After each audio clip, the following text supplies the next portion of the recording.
Just a couple of reminders. After this presentation, we'll be having lunch next door in Ballroom 4. You're all welcome to join in. There's no charge. There'll be sandwiches. I think it might be soup. I hope there's soup and other goodies. And then at that luncheon, we'll be presenting the Upper Peninsula Folklife Awards to two wonderful recipients. So we look forward to that. But our next presenter is our keynote presenter. Back this past summer, I started contacting various people to see if they were interested, and one of the people I contacted was Paul Edmondson, who is the CEO of the National Trust for Historic Preservation. I didn't expect to ever hear back from him. I got a wonderful email back from him saying, you know, I'm sorry, I wish I could make it, I can't, but I think you need to invite Donovan Rypkema to be your speaker. Donovan Rypkema is the president of Heritage Strategies International and principal of PlaceEconomics. Working at the nexus of heritage conservation and economic development, Rypkema has undertaken assignments in 49 U.S. states and more than 50 countries. Among recent projects include studies of the impact of historic preservation in New York and Los Angeles and recommendations for incentives for modern heritage in Abu Dhabi. He serves on the Real Estate Market Advisory Committee of the UN Economic Commission for Europe, the Board of Directors of Global Urban Development, and a member of ICOMOS, International Scientific Committee on Economics of Conservation, and the Advisory Board of Doa Ain, a Myanmar-based heritage development NGO. He is the author of The Economics of Historic Preservation, a Community Leader's Guide, which has been translated into Russian, Korean, Georgian, and the Feasibility Assessment Manual for Reusing Historic Buildings. U.S. clients have included the Urban Land Institute, the Mayor's Institute on City of Design, the American Planning Association, the U.S. State Department, Departments of Interior and Defense, Housing and Urban Development, and the Advisory Council on Historic Preservation. His international clients include the World Bank, the European Development Bank, the Inter-American Development Bank, the Council of Europe, and the United Nations Development Program.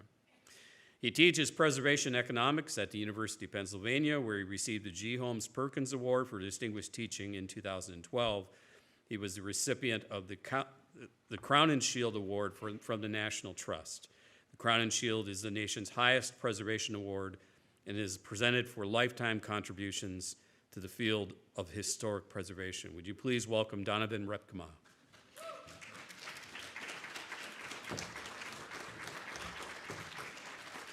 Thank you all, and thank you for being here. And I'm thrilled to be here. Although my daughter, son-in-law, and two grandchildren live in Ann Arbor, and so yesterday morning I drove from Ann Arbor up to where? I went to some M city on the other side for a afternoon thing, and then like 10,000 miles from there to here today, last night. But I'm happy to be here. I have to say that I heard the last two presentations, and they were fabulous. But the second one, I know a lot of you are scholars and just in awe of all that you're going to be able to tap there. It scared the hell out of me. Here's the reason. I remember in grade school, the principal saying, "This will go on your permanent record," and I always dismissed that. There's no such thing. Well, obviously there is a permanent record, and now I'm frightened that my youth will come back to me. So I'm most pleased to be here and greatly appreciate being invited to this wonderful symposium. And I want to begin my remarks by making it absolutely clear that I am not a tourism expert. I am, however, a very, very frequent traveler. In normal times, pre the plague, I spent around 230 nights a year in hotel rooms, although in the last 2 years, not so much. But those of us in my small firm are finally back on the road, and nobody is happier with that than my wife. We live in an loft apartment in downtown Washington, D.C., and she had more than enough of me over the last 2 years, so she's thrilled that I can travel again. So my business is not tourism. We make our living by advising on real estate and economic development activities, and increasingly by analyzing economic impacts. And because the bulk of my assignments are in downtowns or inner city commercial districts, I'm generally working within the context of historic buildings, hence the heritage connection.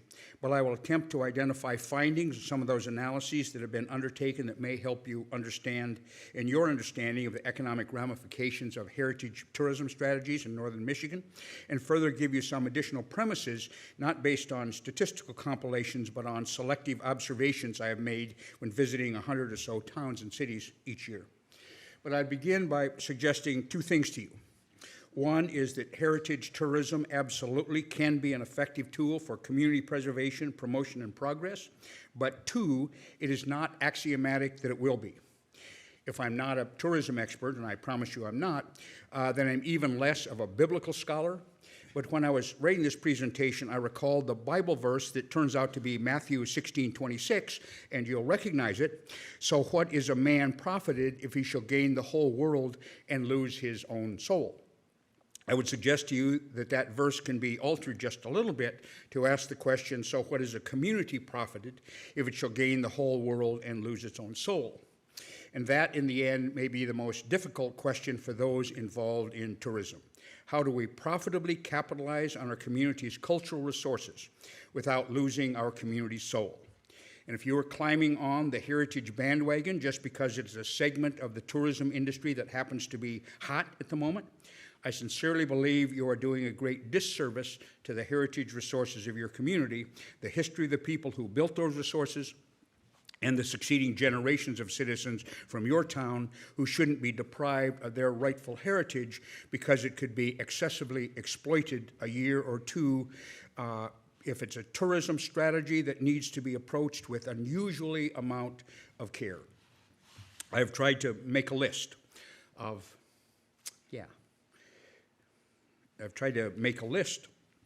of what I think to be common denominators necessary for a heritage tourism strategy that would enhance, not diminish, the soul of a community. So here are some basic premises upon which the rest of my remarks will be based, and there are 5 of them. Premise 1, heritage tourism has to be a long-term, sustainable strategy, not a short-term solution du jour, quick-fix tactic. Second, people are tourists in order to visit a place. Nobody goes anywhere to go down a water slide or buy a garment that says, my folks went to the UP and all I got was this lousy t-shirt. They may do those things, but that was not the reason they went there. Premise 3, the ultimate test of successful tourism is when, on departure, the visitor wants to return to that place. And I don't think it matters whether that's a desire to visit again, to relocate there, to retire there, but the wish to return someday is the test of success. It certainly cannot be a coincidence that many of the places that are in high demand internationally as tourism destinations are also in high demand as retirement locations. Cuenca, Ecuador, Algarve, Portugal, Georgetown, Malaysia, Chiang Mai, Thailand, and other places you could probably name. Premise 4. For a place to draw people on a sustainable basis, it must be a valuable place. That has to have value to those who live there and those who visit there. And you can define the word value any way you want. I once was on a panel with a British guy who spent his entire life in tourism, and what he said struck me, and it was this: build it for the locals and the tourists will come. Build it for the tourists and only the tourists will come. Premise 5, to survive, we have to make sure that there is a merger between place and community. Heritage tourism is based on assets that are not owned by the tourism industry. The tourism industry did not create those assets. Now, that's different than other kinds of tourism. A tourism entrepreneur built a water slide and a golf course, but in heritage tourism, those assets that are drawing people do not belong to the tourism entrepreneur. And so they are the community's assets, and therefore a community at large absolutely must have a place at the heritage tourism strategy table. So when rereading those 5 premises, it becomes obvious that the word that keeps popping up is place. And I would suggest to you that at least in the developed world, there are few more powerfully emerging forces today than the renewed understanding of the importance of place. And I'd further suggest that if we're going to have successful cultural tourism, successful historic preservation, successful economic development, we have to spend a lot of time considering our place, what it is, what's important about it, how to maintain that which is important, and what are we going to be doing individually and communally to secure our place in a very rapidly evolving history. There is no place for which there is no memory. Successful heritage tourism requires a triggering of memory. But memory is also an irreplaceable component in building community. That's why, if done right, heritage tourism is the singular form of tourism that at least has the potential to build community locally as it is attracting visitors from elsewhere. In a great book called Placeways, sociologist E.V. Walter writes this: "The quality of place depends on a human context shaped by memories and expectations, by the stories of real and imagined events, that is, by the historical experience located there." In other words, the quality of the place comes directly from its recognition of its history. Later he writes, "Towns may die for all sorts of reasons, but expressive vitality depends on how a place engages the imagination." Clearly, from a community perspective, preservation perspective, we want to preserve and enhance community quality, and that means capitalizing on those memories. A visitor certainly looks for expressive vitality. We need to engage the imagination. An appropriate approach to cultural tourism is to do both of those things at once. Earlier, I said that one of my basic premises was that communities that want successful tourism must be valuable places. Well, the word value comes from the Latin valere, which means to be strong, vigorous, in good health, to have force, avail, prevail, to mean, to signify. But this word value has become doublespeak. Value days at Kmart aren't about value, they're about cheap. And the same Kafkaesque doublespeak is affecting many of our communities and particularly their historic resources. In many of our cities, like Alice in Wonderland, we are told that cheap means value, valuable has become worthless, and values have been dismissed as superfluous pastiche, inappropriate as architectural ornamentation. Value means to mean, to signify. It is the community without meaning that is the valueless community. The same concept of value, I think, is what makes cultural tourism a viable long-term economic development strategy in many communities. I am not an expert on tourism, but I can share you with some findings from analyses that we've looked at tourism impacts. San Antonio, Texas, is important in both the U.S. and Mexico history. The Alamo is in San Antonio, and 6 years ago, San Antonio got their collection of Spanish missions placed on the World Heritage List. We estimated that nearly 60% of the overnight visitors and almost half of the day visitors would fall under the definition of heritage visitors to San Antonio. More important, however, was the expenditure patterns. In the U.S., tourists spend nearly all of their money on 5 things: lodging, food and beverage, local transportation, retail purchases, and recreation, which includes things like admissions, going to a museum, whatever. In every one of those categories, heritage visitors spent more per day than tourists in San Antonio who had no interest in heritage. For New York City, one of the most visited places in the world, more than 30% of the day visitors and nearly 40% of overnight visitors fall into the heritage category. And this only includes domestic, not foreign visitors. The expenditure by these heritage visitors is more than $8 billion annually. Before the pandemic, we conducted a statewide study of impacts of historic preservation in Rhode Island, the smallest of the 50 states. It has a well-established tourism industry based on its beaches. Not surprisingly, the #1 activity of visitors to Rhode Island is shopping, clearly followed by fine dining. But we found that 16 of the top 25 fine dining restaurants rated on Yelp were in fact in historic districts. So it's clearly not just the food, but the character of those places where the food is being served. Beach activity is next, but that sense of that season is 4 months at most. Visiting landmarks and historic sites was the next most popular activity among both day and overnight visitors, but that is much more time spread over the year, stabilizing what otherwise would be a very volatile industry. The firm from which we purchased the survey data also asked Rhode Island travelers, what are your areas of special interest? And at the top of the list was historic places, followed by cultural activities and attractions. In this small state, the direct and indirect expenditures of heritage visitors is nearly $1.4 billion annually.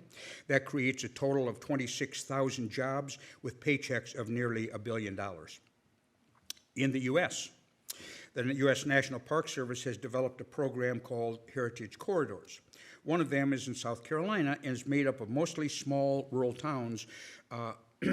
Part of the reasoning behind this corridor program is that many of these communities are just too small to try to make themselves a destination. They need to team up with other places to make a tourism industry viable. Well, they began on pretty sophisticated basis, identifying 5 categories of targeted visitors: outdoor recreation, heritage, special events, culinary, and nature-based. A good aspect of this targeting is none of these groups is mutually exclusive. Well, after they had operated for a couple of years, they commissioned a study about what the expenditure patterns were of the groups, which spent the most, by more than a third, over the next type of visitor, heritage visitors. But then look at this next finding, how those visitors spent their money. Well, almost none was spent on lodging, meaning that they were mostly all day visitors. But where they spent their money was in retail purchases. Now, no one goes shopping while traveling just to buy something they could get at the shopping mall in their hometown. These are purchases of specialty goods from independent merchants in mostly small towns. Utah is a large state, with 60% of its population in Salt Lake City. But there are wonderful heritage sites that are located all around the state. But here's what we found. Those historic sites in rural and small towns in Utah were often the magnet that attracted the visitor, but those sites weren't the major beneficiaries. They only received about 7% of the daily visitor expenditure, the rest going to hotels, gas stations, restaurants, and shop. It was the historic site that brought them there, but they weren't the ones who reaped the major benefits. The U.S. Department of Commerce surveys international visitors arriving by plane, and they distinguish between cultural travelers and other travelers. They identified cultural travelers as those who visited art galleries, concerts, plays, heritage sites, historic sites, or a national park. Well, what did they find? Well, approximately a third of all visitors were cultural visitors. But what did they find between those visitors and other tourists? Cultural tourists spent an average of 21.3 nights in the U.S. compared with 13 for other visitors. 470,000 more U.S. visitors visit an historic place than an amusement park. 785,000 more visitors to the U.S. visit an historic place than spending time on the beach. For every visitor that stopped in a casino, 3 visit an historic place. For every visitor that played golf, 4 visit an historic place. But citing statistics is just part of the story. I want to move to a less numerical analysis of heritage tourism. My credentials for these remarks, such as they are only 3. 1, I travel 90% of the time, and those 220 nights a year in hotel rooms, and a quarter of those are overseas. Virtually all of my work deals with local economic development, and 3, among my few skills, is being able to raise questions for which I have no answers, and to make observations for which I have only anecdotal evidence. So here, in random order, are 16 characteristics, observations, questions, unsupported opinions about tourism, heritage tourism, and sustainable local economic development.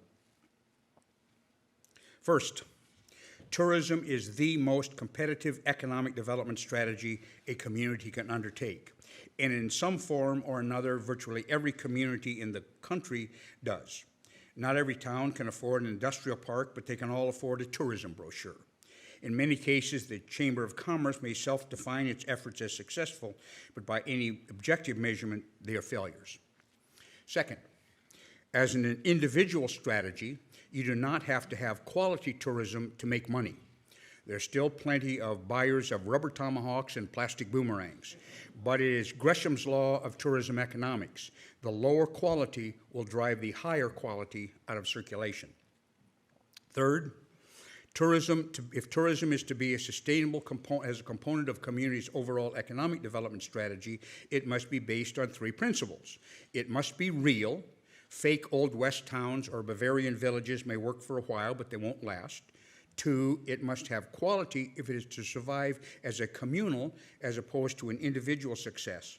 And 3, it needs to be differentiated. It is what is unique about a community that needs to be identified, preserved, enhanced, and marketed.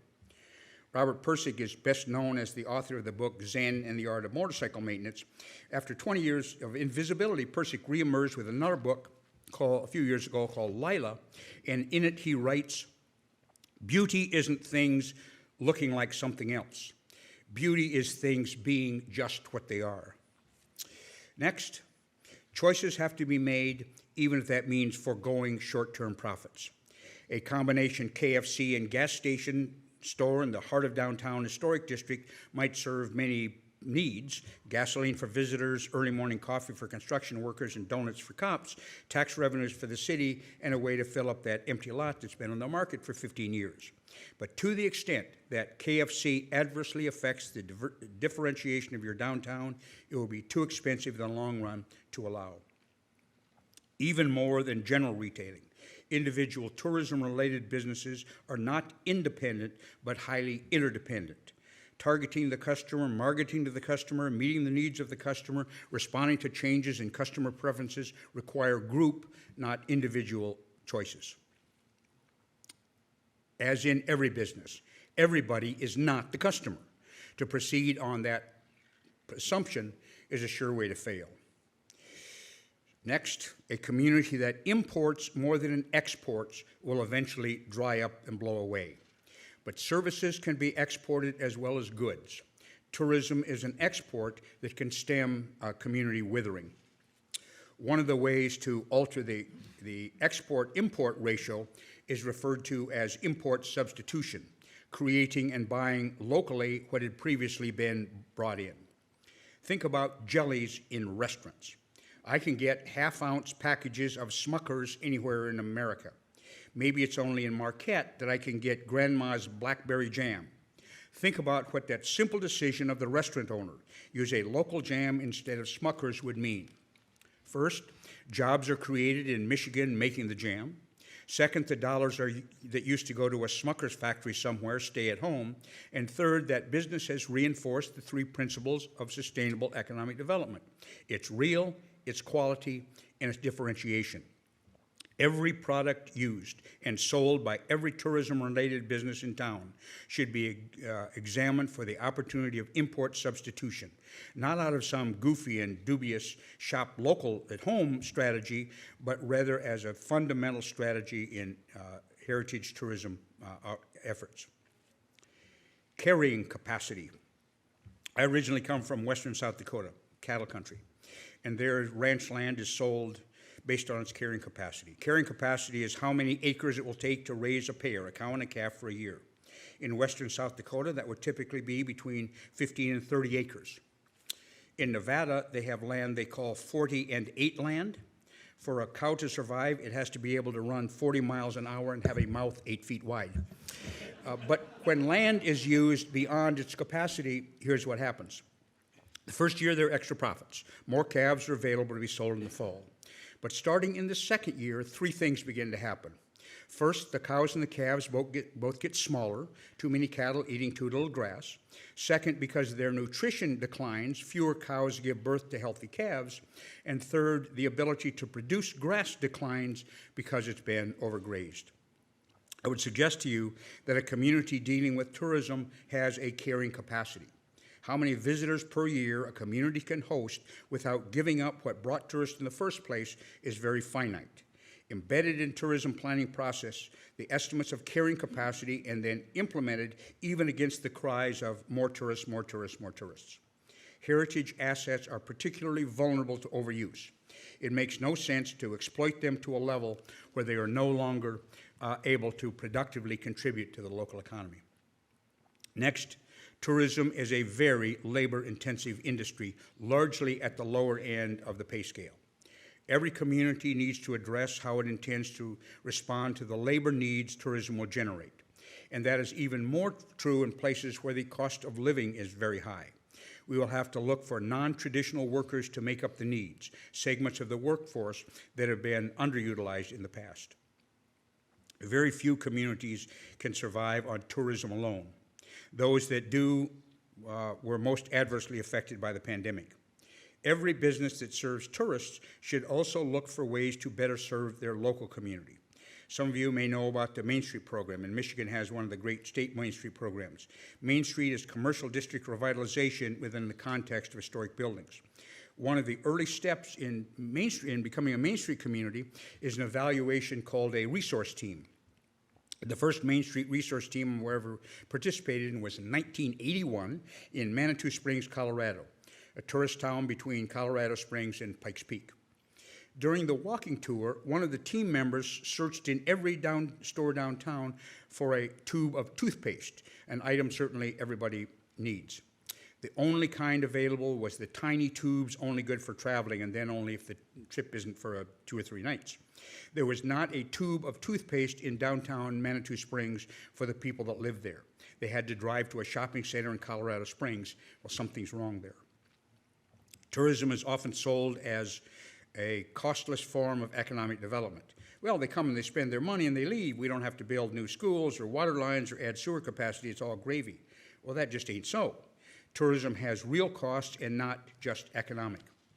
Among those costs are traffic congestion, displacement of local businesses and residents, loss of sense of community, local antagonism towards visitors, and more police, public facilities, parking lots, and streetlights. This does not mean that tourism strategy should not be pursued. It does mean that these costs should be measured and weighed against the tourism benefits. So what if a community is profited if it shall gain the whole world and lose its own soul? For decades, we have tacitly equated economic growth with population growth. In some places in Michigan, the net population growth in the next 10 years will be nominal. And as an economic development strategy then that presupposes population growth becomes a zero-sum game. That for me is you have to win, you have to lose. That is certainly a very questionable public policy. Tourism, along with the quality of local education, increased productivity, and the internet are some ways there can be economic growth, more dollars in local pockets, without necessarily having population growth and its parallel requirements. Slow population growth notwithstanding, people continue to move from one point to another. If it is desirable that a community grow in population, then the tourism strategy should be part of the means to attract people as residents, not just visitors. Everything about the environment of being a visitor puts one in the psychological mindset to be persuaded to be a resident. They are relaxed, interested in your community or wouldn't be there, are in fact escaping from where they live and work now, and both spouses are generally present. Those visitors are the best frame in mind they will ever be to be attracted to your community. If population growth is part of the economic development strategy, the tourism component of the effort should be structured to further that strategy as well. The U.S. state of Vermont has an organized effort to attract visitors as full-time residents to compensate for both a labor shortage and an aging of the population. The visitor needs to receive more, not less than is expected. To oversell what you have to offer will only work once. The long-term adverse effect will be costly indeed. Finally, sustainable tourism must be a community-wide strategy even among those who are not directly involved. The hardware dealer, the high school student, the retirement home, the bank, none of which immediately come to mind as tourism destinations, need to be part of the process. One unpleasant encounter with one visitor will be vastly more expensive to a community than 5 ads in Condé Nast Traveler can make up for. Well, here's one more list. That's what I really do for a living. I make lists. Mostly I toss them off as if I actually knew something. But for a moment, I'd ask you to ponder a word rather than a list. It's a curious word in the English language in that it has very different meanings. Think of the word integrity. In one definition, it means the quality of being honest, upright, truthful. But in another context, integrity means soundness, completeness, strength, as in the structural integrity of a bridge.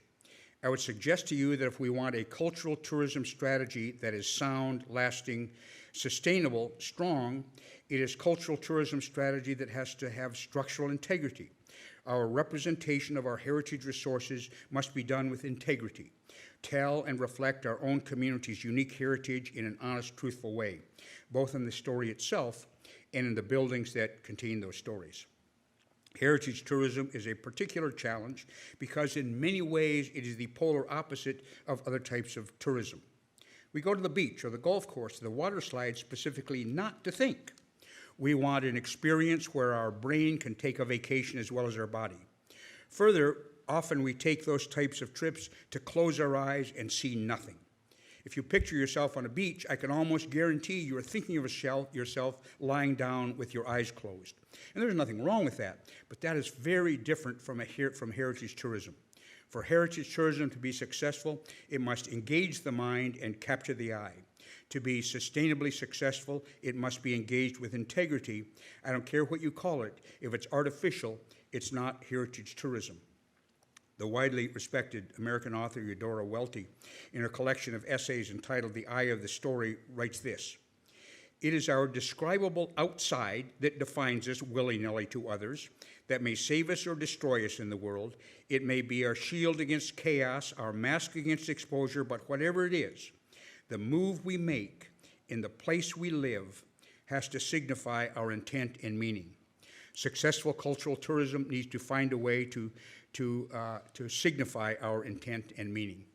Thank you all very much. Wow. Again.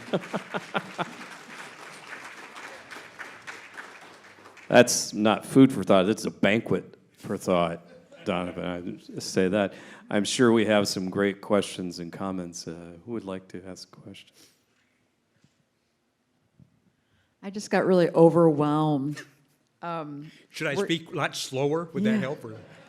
We're, working for the city and trying to steward this idea of a cultural trail. But yes, I liked how you said it, doing it authentically and real, and how important that is, and how it's such difficult for people that are interested in history and culture in our community to always advocate. People understand that history, heritage, art is a good thing. But advocating, we're always trying to show the economic justification, and especially right now, the city is undergoing this community master plan, and I just texted someone, okay, all the steering committee has to watch this because we're at that delicate point. And I don't even know how to ask you, like, can you give us some advice? You just did, but you gave us a lot to think about, and hopefully we can engage you in giving our community leaders some advice. But Tina, in your presentation, you talked about heritage and arts and culture being economic development, and you're absolutely right. They're not the icing on the cake; they are the cake. And when you're fortunate enough to have those resources locally, they really need to be exploited in the most positive way. So.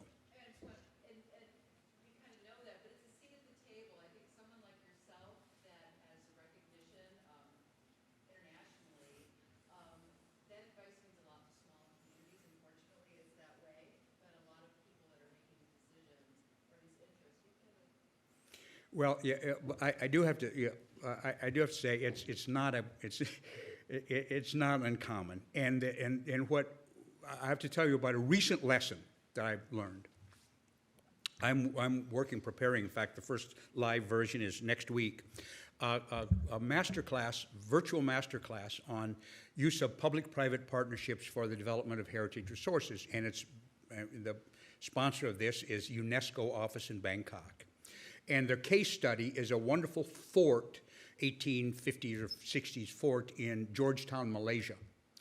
And that's the site. And they put it out for tender. They found a very successful person, a very successful business person, who came and on a public-private partnership arrangement to kind of run this fort. Well, what did they want to do? The mistake was there was no requirement in the RFP that they have people who really understood heritage and heritage tourism on the team making the proposal. So this developer, good developer, nice guy, had plenty of experience, successful experience. But they wanted to do things like bring in dinosaur exhibits into the fort, things that just kind of weren't related at all. Well, no surprise this collapsed 4 years into the 20-year cycle. So it really is critical. If you're going to use these resources, then you need to involve people in that process who really understand what the resources are, how they're used, how they can be adaptively reused but not exploited so they lose their integrity and their structure. So, do we have any other questions? As I make my way over, that's part of the reason I asked you to be here, Donovan, and be part of this. And this whole idea is we need to be at the table. We need the communities here to really think of arts and culture and heritage in their planning. Thank you. It was a great program. Thank you. Presentation. How do you strike a balance between becoming sort of a one economic community based on either historical preservation, tourism, versus development of higher paying jobs and so on? A great question. And again, the places that suffered the most in the pandemic worldwide were those that were one industry tourism cities. And so resiliency is a critical element. And if we are over-dependent on one industry, and particularly over-dependent on tourism, we're really vulnerable to that. What I'd say to you is that tourism needs to be a component, but it can't be the component of a local economic development strategy.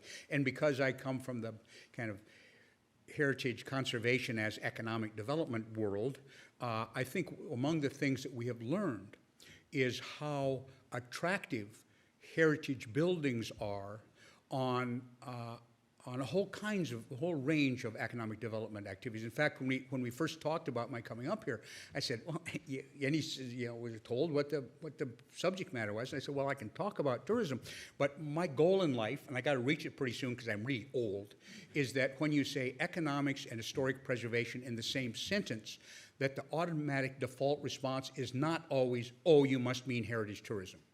It really is important, but it's just one of the ways. And so the issue about what we've found in studies now, big cities, small places all over the country, there is any economists in here?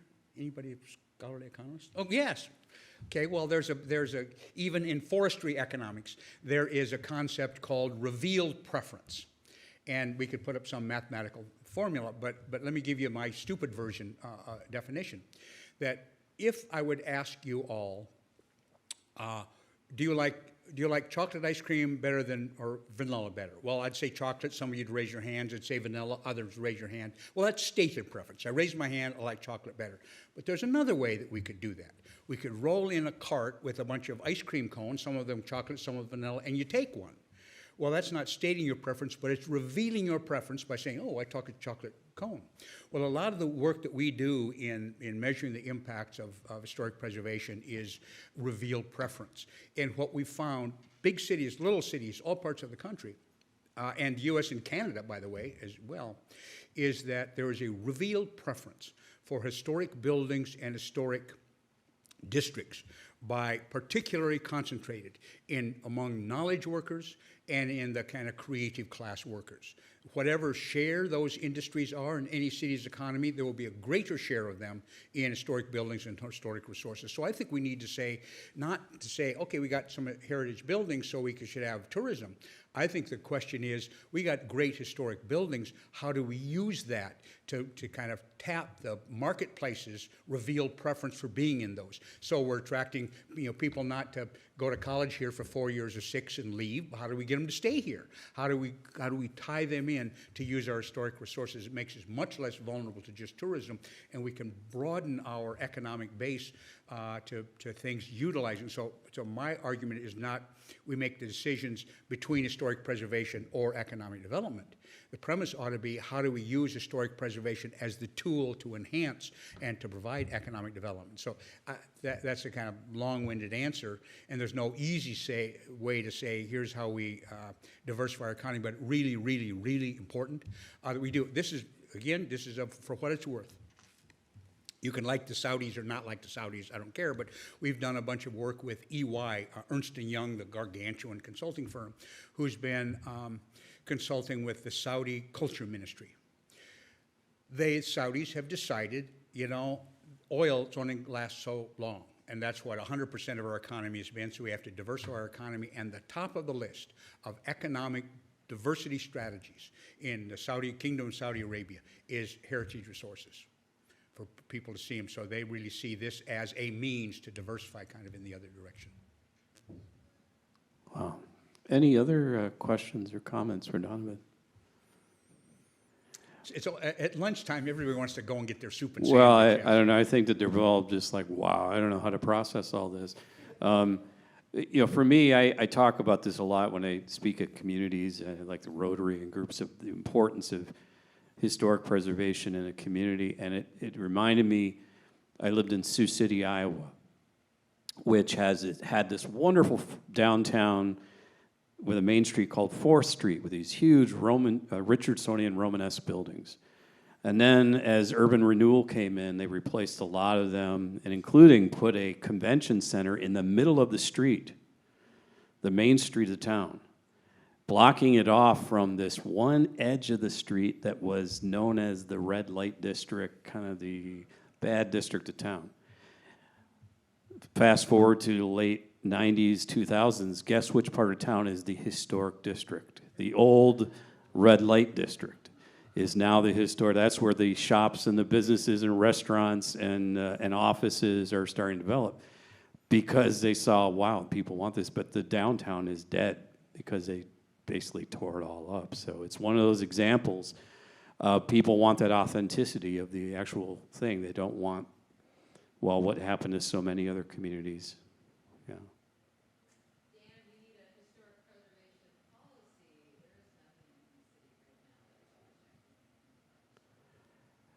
Yeah, well, yeah.